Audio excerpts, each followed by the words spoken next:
मुस्रि जोनोमसा बर', नि बाबानि मुङा मुस्रि बाबुराम बर' आरो आइनि मुङा मुस्रिमा सान्ति बर'। आंनि जागानि मुङा गामिनि मुङा खासेसुबा, आनसलिक खाग्राबारि डिस्ट्रिक्ट उदालगुरि आरो आङो खाग्राबारि इउ एन एकाडेमि फरायसालियाव थाखो 9 आव फरायगासिनो दङ। आं 2016-17 बे रखम मायथाइनिफ्रायनो आङो गामिनि बि फिल्डआवनो गेलेयोमोन आरो आङो बे रखमनो गोबां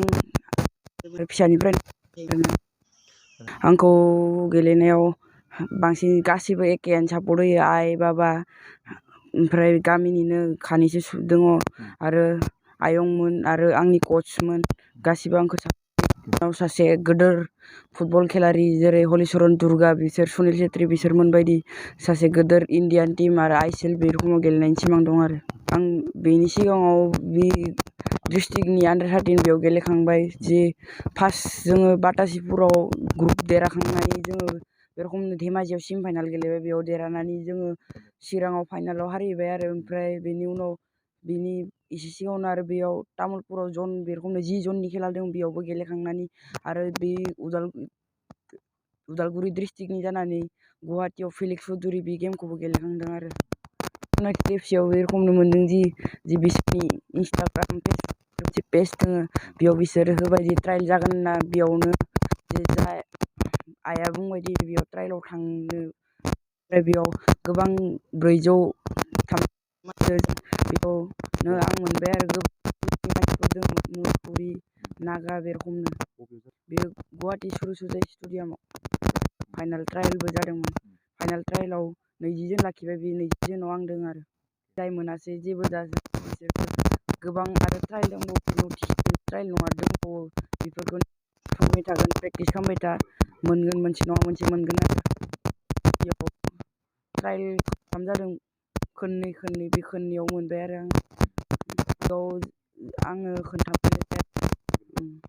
खनथामावबो देरहानो हादों खालि 2 गलाव खालि 4 गलाव देरहानो हादों आरो दा मोनथाम गेम दंबावो बेनि उनाव जायोबा जोङो आरो खनसे माबा जाबावगोन सेमि फाइनाल जागोन बेयाव गेलेनो मोनगोन आरो फरायनायावलाय बारा हेंथा सोमजियाखै बेलासे प्रेक्टिस खालामनानै मोना फरायो आरो गोजोननाय मोनदों ओमफ्राय बहुद खस्थ'नि गेजेरजों बेबायदिनो जेनेबा जुजिनानै गथ'आ दावगालांबाय थादों आरोबाव मोजां खालामदो होननानै जों गथ'नि थाखाय आफा इसोरनि अननायाव आरज गाबो बै जेनेबा बेखौ सायख'नायाव बहा लांदोंमोन बेखौ सायख'नायाव क'क्राझाराव लांदोंमोन बेनिफ्राय आं गुवाहाटियाव लांदों ओमफ्राय गुवाहाटि बबेयाव लांदोंमोन गुवाहाटि सरुसजाय इन्दिरा गान्धी मिनि स्टेडियाम बेयाव जादोंमोन ना बेयावनो सायख'जादों आरो आदसा बेयो फेदेरदों दायो दा दिनै हमनानै ला बेयाव